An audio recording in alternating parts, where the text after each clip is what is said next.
the thing is that I think that Anfernee and Sharpe can really be on the same timeline. They're not. Yeah. They're like what, a year or two apart from each other. 4 years difference between the two. Anfernee's 23, Shaedon's 19. Yeah. So I mean, that's a timeline that Anfernee might just be a little bit more of a veteran when Shaedon's ready to take over, and so maybe Anfernee can be more of just a bridge guy between the Dame era and the Sharpe era, and maybe he'll play in 2 different three-peat dynasties. What's up, guys? Welcome to From the Logo. In our last video, we mentioned our goal of reaching 250 subscribers by the start of the season, but after our awesome growth this last week, we've decided to get a little greedy. Our new goal is to reach 300 subscribers by the Trailblazers' first regular season game. That's a stretch goal, so I'll tell you what. If you guys do this for us, if you help us hit 300 subscribers, I'll finally tell you guys why I'm so salty about LeBron James. Oh. If you want to know why Riley's so salty about LeBron, be sure to hit the subscribe button. Ring that bell. Ding! The comment of the week and the subject of our video comes from Hugo Morency when he said, "Can you talk about the young core?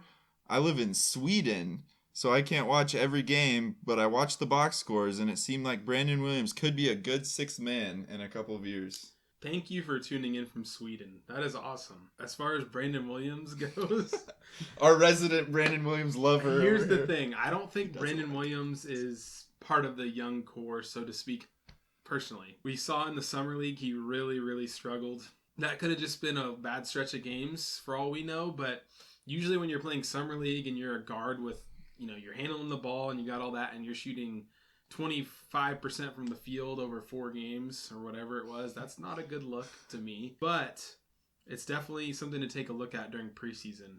So we'll see how Brandon Williams performs. Yeah, sometimes guys really can come on, kind of out of nowhere, and hopefully he's in the right fit, the right situation where he can actually fight his way back into the rotation. Who knows? Seems like he had some good chemistry with some of our tank guys last season, Eubanks and those type of players. But in 5 years, when Dame heads off into MJ-esque retirement after getting another three-peat, I don't even know if that's possible, but which of are the young prospects do you guys think will kind of take over the mantle for Dame as the Blazers' GOAT? Yeah, well, in 7 years, when Dame retires and becomes our head coach, taking over for Chauncey Billups, the owner, after 2-3 the mayor of Portland and the head coach of the Trailblazers. When that does inevitably happen somewhere down the line, I think Anfernee's still going to be in a spot where he's our guy. In 5 years, he'll be 28. In 7 years, he'll only be 30. He's still going to be just he's hitting a his young prime. Dude. That's what's amazing about some of these guys who come in so young, and I think we're going to start seeing more of that moving forward. But it really does give you the opportunity for growth over the period of a decade before they're even really in their prime, and I think that's what we're going to see with Anfernee. As long as he and Dame can play well together over these next few years, I don't see any reason why we'd want to move on from someone with his skill set and his talent. We see so many videos, comparing Anfernee and Damian, and how Anfernee has learned so much from Damian, and he's even like mirroring his body movements and the way that he handles the ball and everything. So I don't see any reason why he can't be our Dame of the future. He's definitely got a great mentor that he has had since he was like barely 18 and should for a few more years, hopefully. It's going to be interesting. I think the key cog to look at in all this is actually Shaedon Sharpe. When he was drafted, our boy Shaedon. Oh man, please do well this year. Baby Kobe. I mean, he was drafted at that 7th spot, and people thought he had the most potential out of anyone in the draft. So if he's that guy and kind of percolating early, I would be on the lookout for maybe a Simons trade, depending on how things boil out, because I feel like Dame is, that guy. He's the Portland guy. If they can play together great and, defend and compete at a high level, then there won't be a Simons trade. And maybe that's just not something we're taking a look at. But because of Shaedon, Sharpe, and Simons backcourt of the future, that sounds athletic and promising. That'd be really interesting. But it could just be where Shaedon is kind of groomed as the guard, and then you go on down the line, and because you maximize Dame's window using Simons as that trade piece to fill whatever that position may be that you're looking at as a forward, and then you kind of shift to the Sharpe timeline, if you will. we might be getting ahead of ourselves because we haven't seen Shaedon play. That's why I think he's the key piece to the whole puzzle of the young core. The thing is that I think that Anfernee and Sharpe can really be on the same timeline. They're not. Yeah. They're like what, a year or two apart from each other. 4 years difference between the two. Anfernee's 23, Shaedon's 19. Yeah. So I mean, that's a timeline that Anfernee might just be a little bit more of a veteran when Shaedon's ready to take over. And so maybe Anfernee can be more of just a bridge guy between the Dame era and the Sharpe era, and maybe he'll play in 2 different three-peat dynasties. The way the league is headed, I mean, everyone knows is small ball oriented. So if Lillard and Simons, please, could figure out a way to be successful together and then have Shaedon Sharpe as the 3, that would be an awesome triple threat right there. If they could figure out a way to play defense, I know you've said before, defensively that could be scary. But if Simons and Sharpe do figure out a way to like really play great defense, Billups can figure out a way to scheme around them and Lillard, man, that would be exciting to watch. Shaedon right now is a giant if. Mm-hmm. And I mean, Simons is a little bit because we still don't know how high he can go. But that if is the question. And that's kind of the only thing I was saying with the Simons trade is if Dame and Simons don't work together and then we're like, okay, we need to go all in around Dame and we have to try a trade because this backcourt's not working. And then you'd still have Sharpe.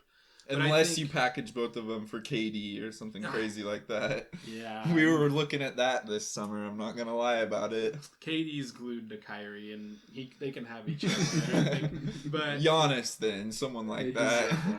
If only Giannis. But I think there's other players we need to take a look at that could slot in alongside those guards, whichever combination it may be, whether it's just Sharpe, it's just Simons, or whether it's both. Nasir Little, obviously, is somebody we need to take a look at this year. Health. Yeah. If he's healthy. I want to see a healthy Nasir Little for a season. The kind of momentum that he could create. It seems like he always gets a little bit of momentum and then he's cut down at the legs by some shoulder injury or some freak injuries or COVID or a migraine that knocks him out for 5 games. You know? The interesting thing about his injuries is so far, at least, they haven't seemed like the type of injuries that are systemic or that are going to be a problem for his whole career. It's just seemed like bad luck, you know, and maybe it's partly the way he plays. Maybe he needs to learn to play with a lot of energy, but play within himself a little bit more so he doesn't get hurt. Maybe that'll just come with 2 or 3 years experience. Maybe he'll kind of mature into his body or learn how to take care of himself a little bit better off the floor, potentially, too. Yeah, but the amount of energy that he brings and, like, the controlled chaos that he can bring to the floor is, like, something that we desperately have needed for a long time. In 5 years, the Blazers' starting lineup is going to be Simons, Sharpe, Nasir Little, Jabari Walker, and Trendon Watford. That 5 is going to be our death lineup.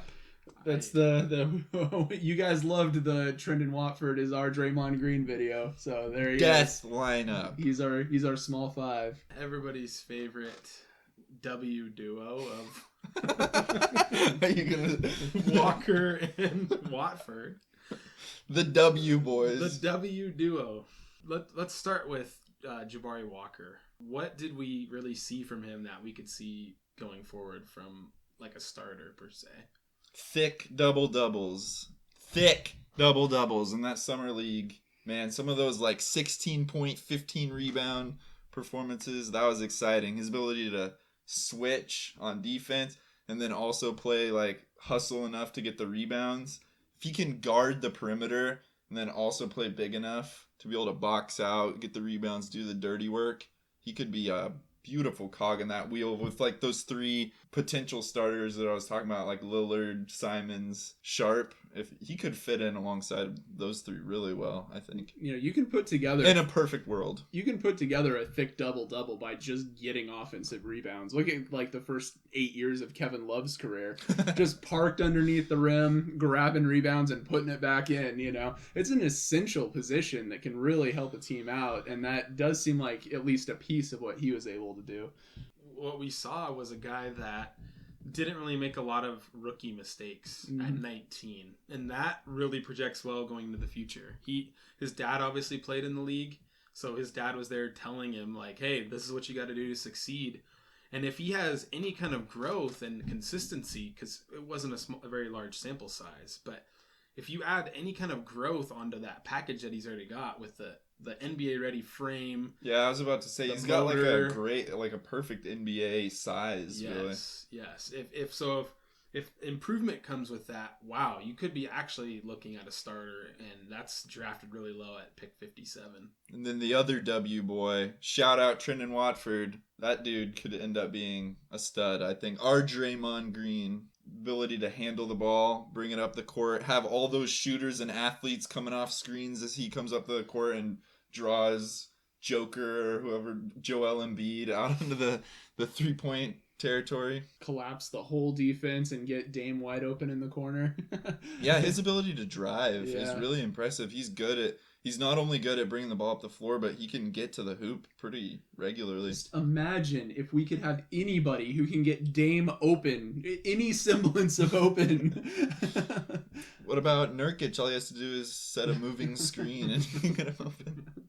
I don't know if I project Watford as a starter at center. I know Draymond is kind of that freak of nature on defense, and while I do agree that Watford's offense, and ball playmaking abilities is like Draymond on that sense, he's not quite Draymond on defense. He can move his feet well and play good defense, but he's not all-world defender, One of the best all time. Yeah, so it's like a poor man's Draymond, but if you look at the pieces that are there and you look at those down the line of Sharpe, Simons, Little, Walker, Watford, those are all tantalizing players for different reasons, and that's why I like the young core, because some of them bring defense, some of them bring offense, some of them bring passing, some of them have size, some of them are guards. It's not just how we've been in the past, all of our talents concentrated into guards. Mm-hmm.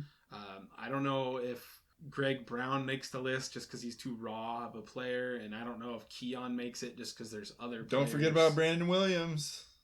I don't think Brandon Williams is on the list right now either, but just those guys that we talked about extensively really are promising for the future, because you could see potential in all of them. They're going to have to make some strides on defense for sure. That's going to be the area where really the Blazers are going to have to improve in general. We have a few guys on the roster right now that are proven defensively, but not necessarily any of the young guys. But I do think that's a learnable skill more than people really. It's a lot of it is based around scheme and confidence and experience and communication. The potential to get better on defense, I think, is there for them. They're obviously not there yet. They're not Draymond Green yet. But I mean, was Draymond at 20 years old? I don't think he was. I think he was on the bench or at Michigan State or whatever, and it took some years of experience and Steve Kerr and some of those other things to help him mature into the defensive player he is. If you would like more From the Logo, make sure to follow us on TikTok at From the Logo Show and also on Spotify. Let us know if you're listening to us on your daily commute. Comment below, let us know. Thanks for watching From the Logo.